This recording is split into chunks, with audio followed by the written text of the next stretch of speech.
यात्रा लगातार जारी है। अब हम विदर्भ से आगे निकल आए जी। अब हम मुंबई की ओर बढ़ रहे हैं। तो मुंबई की ओर बढ़ते समय बीच में पड़ता है जलगांव।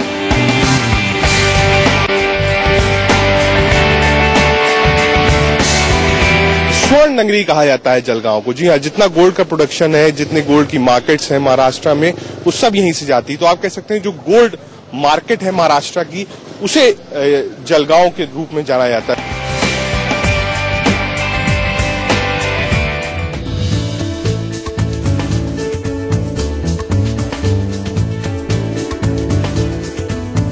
स्वर्ण नगरी में एक ऐसे ही सोने के शोरूम में हम आपको ले चलते हैं, पूछते हैं कैसी क्वालिटी का सोना यहाँ पर होता है, क्या कुछ होता है यहाँ पर। यहाँ का सोना मैंने सुना बड़ा मशहूर है। हाँ, मशहूर है। मशहूर है सोना। हाँ। क्या यहाँ पे बहुत प्योरेस्ट फॉर्म मिलता है या फिर आभूषण अच्छे बनाए जाते हैं? क्या खास बात है यहाँ की? प्योरिटी रहती है यहाँ पे। अपना आरएल के अंदर 1854 से है ये। और हर चीज अच्छी मिलती है, डायमंड वगैरह, गोल्ड सब। जो गोल्ड के ऊपर जो गवर्नमेंट ने थोड़ा सा रिस्ट्रिक्शन रखा हुआ है आने के लिए, वो अगर वो जल्दी उसके ऊपर की कस्टम ड्यूटीज वगैरह कम करे तो बिजनेस और भी ज्यादा अच्छा चलेगा। दूसरी चीजों को उससे प्रोत्साहन नहीं मिलता है। आगे भी वोट यात्रा चलेंगे, अब आम लोगों के पास चलेंगे, उनसे जानेंगे कि आखिर उनके दिल में क्या है, किसकी तरफ इस बार झुकाव है। 5 पार्टियां अलग अलग चुनाव लड़ रही हैं, पांचों में से किसकी तरफ जलगांव देख रहा है। वोट यात्रा में आगे चलते हैं। उत्तर महाराष्ट्र की राजधानी के तौर पर जलगांव को देखा जाता है। यहाँ के लोगों से जानेंगे कि यहाँ की समस्याएं क्या है। चुनाव का मुद्दा सबसे पहले ये विकास। क्या विकास? क्या यहाँ विकास नहीं हुआ जलगांव? जलगांव में क्या अभी तक क्या हमको विकास दिखा नहीं। जलगांव में विकास ही नहीं, सब भंगार है सब जलगांव। जो कंपनी थे वो भी बंद गिरा है, और जो कंपनी आने थे वो कंपनी को यहाँ पे आने दिया नहीं, परवानगी दिया नहीं। क्या पॉलिटिक्स हुई जो इंडस्ट्रीज यहाँ से कंपनी चलना चाहिए। मतलब नेता चाहते थे कि अपनी वही नैनो का प्लांट यहीं पे पहले महाराष्ट्र में गिरने वाला था। इधर 5 किलोमीटर दूर तरसोद के पास में गिरने वाला था, इसने जगह दी नहीं। सुरेश दादा जैन माननीय आमदार, माजी आमदार मंत्री जो है वो है। और उनकी जो बजाज की कंपनी वो भी जलगांव में आने वाली थी, उन्होंने उनके वजह से आए नहीं। हो पॉलिटिक्स की वजह से सिर्फ हमारी कंपनी, हमारा राज। ये आक्रोश है देखिए जलगांव में। यहाँ कह रहे हैं कि भाई जैन साहब जो यहाँ के नेता हैं, उन्होंने ये हाल कर दिया कि इंडस्ट्रियलाइजेशन नहीं होने दिया। नैनो का प्लांट आ रहा था, वो प्लांट लगने नहीं दिया। कहाँ से आए? पचोरा। क्या करते हैं आप? ITI कोई कॉलेज में है। तो यहाँ अच्छे कॉलेजेस हैं जलगांव के आसपास, अच्छे एजुकेशन सेंटर्स हैं। हाँ, है ना। नौकरी वगैरह यहाँ मिलती है, जॉब ओरिएंटेशन है यहाँ पे। सब लुबाड़ा जाता है, जो पैसा दे भरता है ना वही लगता है यहाँ पर। अच्छा, मतलब बिना पैसे की नौकरी नहीं मिलती। ये तो भ्रष्टाचार हो गया है। भ्रष्टाचार है। यहाँ बहुत सारे ऑटो वाले भी बैठे हुए हैं, इनसे भी हम बात करने की कोशिश करेंगे। ये बोले ये काम कर रहे, वो काम कर रहे, कौन सा काम करके बता रहे? कोई काम नहीं है। आप यहीं के हो, जलगांव के ही हो? सूरत, गुजरात से आए।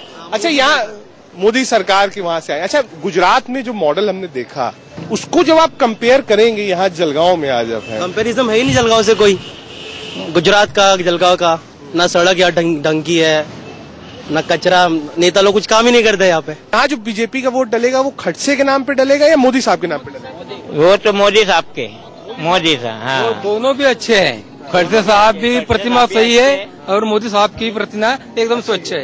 यहाँ की जो लोकल लीडरशिप है, मुझे लगता है गोपीनाथ मुंडे के बाद और प्रमोद महाजन के बाद एक क्राइसिस है भारतीय जनता पार्टी में, जो फिल नहीं हो पा रही है। तो चेहरे की कमी है, लेकिन कहना है कि राष्ट्रीय चेहरा नरेंद्र मोदी है, वोट भी उन्हीं के नाम पे पड़ेगा।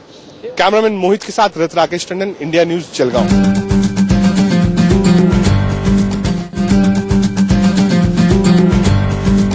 किस्सा कुर्सी का वोट यात्रा में आज आपको पीतल नगरी यानी कि रेवाड़ी विधानसभा की वोट यात्रा पर ले चलेंगे।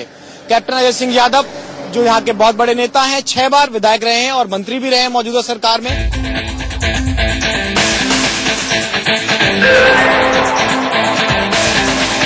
क्या माहौल है आपके बाजार का, आपके इस क्षेत्र का? हमारे माहौल है यहाँ पर बीजेपी का, रणधीर सिंह का परिवास।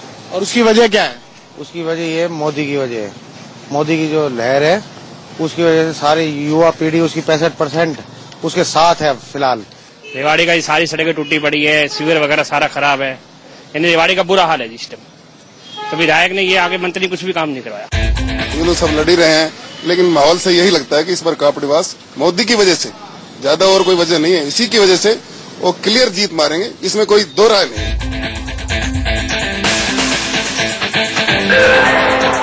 रेवाड़ी को अहिरवाल का लंदन भी कहा जाता है, लेकिन इस लंदन की तस्वीर बदसूरत है। तमाम गंदगी के ढेर और जो आसपास की जो कॉलोनी बस्तियां हैं उनका अब जीवन कैसा होगा कठिन, आप इसका अंदाजा लगा सकते हैं। बदबू है। हरियाणा जनचेतना पार्टी और हजका के संयुक्त उम्मीदवार रेवाड़ी विधानसभा सीट से रघु यादव जी हमारे साथ हैं। रघु जी, प्रचार चल रहा है जोरों पर, किन मुद्दों के साथ आप जनता के बीच जा रहे हैं? प्रचार नहीं कर रहा हूं मैं तो जो कुछ पहले विधायक काल में किया है वो लोगों को बता रहा हूं, और जो इस बार मैंने करने की सोची है, अपने गठबंधन ने करने की सोची है, उससे लोगों को अवगत करा रहा हूं। हरियाणा की राजनीति में बहुत से फैसले इस हुक्के पर ही होते हैं। हुक्का एक पंचायत कर लेते हैं छोटी सी। बिजली पानी नहीं आ रहा, बहुत कम आ रहा, पानी कम आ रहा है जी। कप्तान ने ना कुछ गांव के लिए करो, और कांग्रेस ने तो सब कुछ हजम कर दिया, खा गया सब कुछ ना कर। हमने एक सड़क के लिए कहा था कि लड़कियां आती हैं दूसरे गांव से, वहां तक 1 किलोमीटर की सड़क नहीं बनवा सका, कुछ भी नहीं किया। बड़ा तालाब, हनुमान मंदिर, रेवाड़ी की एक और पुरानी ऐतिहासिक जगह, लेकिन हाल इसके भी बेहाल हैं। ये तालाब तो राजा महाराजाओं के टाइम का बनाया हुआ है और उसी टाइम के ये मंदिर हैं। अब कुछ बारिश कम हो गई, पानी का रास्ता जो आया करता था वो बंद हो गया और पानी इसमें सूख गया। लोग बागों ने कचरा डालना शुरू कर दिया और अब नालियों का पानी और छोड़ रखा है।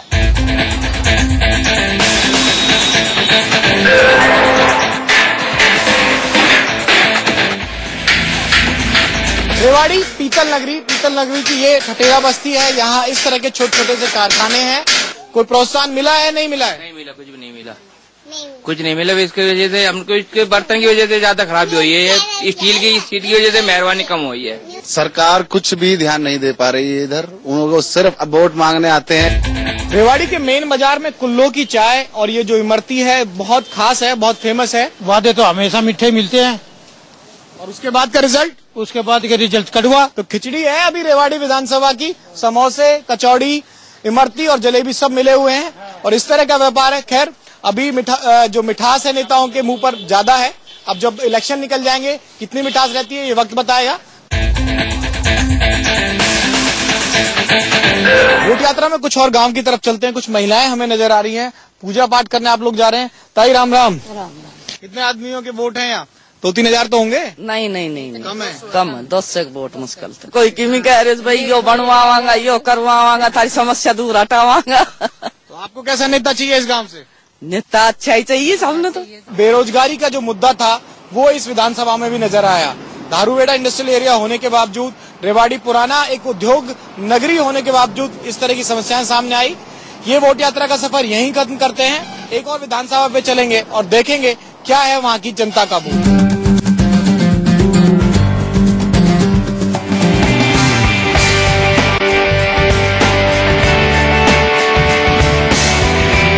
इंडिया न्यूज किस्सा कुर्सी का वोट यात्रा का सफर पहुंचा है इसराना विधानसभा हलके में। इसराना विधानसभा हलके की बात की जाए तो इस बार मुकाबला काफी कड़ा है। अगर बात की जाए इस हलके की तो चुनाव प्रचार में नेता पूरा जोर लगा रहे हैं।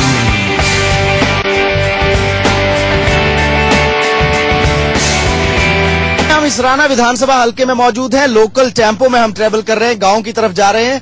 मेरे साथ कुछ युवा साथी यहाँ पर मौजूद हैं। इसराना हलका हमारे विधानसभा क्षेत्र का सबसे महत्वपूर्ण हलका है। ये सबसे ज्यादा पिछड़ चुका है क्योंकि यहाँ से कई बार से इंडियन नेशनल लोकदल का शासन रहा, लेकिन वो एक हल्का क्षेत्र का होने के नाते यहाँ पे कोई भी विकास नहीं आ, रोजगार के अवसर नहीं मिले, सड़कें ठीक नहीं है। जब तक बनते नहीं है, जब तक आते हैं वोट मांगने के लिए, उसके बाद कुछ नहीं। आज तक इसराना हल्के का कोई भी विकास नहीं हुआ। रोहतक का विकास हुआ है जहाँ पे सारी नौकरियां और सब कुछ रोहतक को ही दे दिया गया। हरियाणा पुलिस की लिस्ट लगी थी, उसमें से कोई भी एक भी बच्चा यहाँ से नहीं लगा।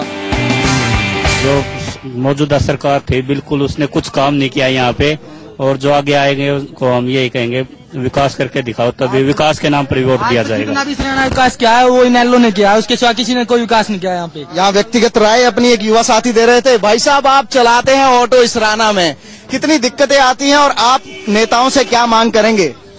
भाई दिक्कत तो हमारे कुछ नहीं है, फिर ये है डीजल में दिक्कत है ज्यादा, तेल का ज्यादा किराया बढ़ गया। ये वोट लेने क्यों आते हैं? क्यों आते हैं वोट लेने? तो क्या कहेंगे आप? है उनसे हम यही कहेंगे भाई तू भी वहीं से आ रहा है, हम भी वहीं से आ रहे हैं, तेरे पास इतना पैसा कहाँ से आया, हमारे पास क्यों नहीं आया? मेहनत हम करते खाता तू है, हर पद खाली पड़े हैं, सारी जितनी नौकरियां हैं ठेके भी दे रखी है, क्यों दे रखी है? झाड़ू देने वाला है उसको सरकारी लगा दो, मेहनत करता है उसको सरकारी लगा दो, कोई भी किसी भी काम करता है उस माध्यम से सरकारी लगा दे, उसको सरकारी नौकरी लगाएंगे हमें, क्यों काम नहीं हमें लगा उनको? ये बेचारे सारे के सारे पढ़े लिखे इंसान हैं, सारे के सारे पढ़े लिखे बच्चे हैं, ये सारे के सारे धक्के खा रहे हैं, क्यों खा रहे भाई आप लोग धक्के? इसराना हल्के के विजाबा गांव में हम मौजूद हैं। हमारे साथ युवा साथी और कुछ बुजुर्ग यहां पर बैठे हैं जो कि राजनीति के पखाड़ों की चर्चा में आजकल पूरी तरह से व्यस्त दिखाई देते हैं। पूछेंगे यही कि 5 साल के बाद आते हो और फिर वोट मांगने आते हो, बीच में कभी आना जाना है? विकास नहीं हो रहा गाँव में, कोई भी विकास नहीं है। वोट तो ले लेते हैं लेकिन विकास कोई भी नहीं है, ना टाइम पर कोई पानी की सुविधा है, ना कुछ सुविधा है, कुछ भी नहीं है। रोजगार कितना है यहाँ पे युवाओं को? रोजगार तो युवाओं के लिए हो ही नहीं रहा है। ऐसे बच्चे हैं जो कि नौकरी लगने लायक हैं, वो नौकरी नहीं लग रहे।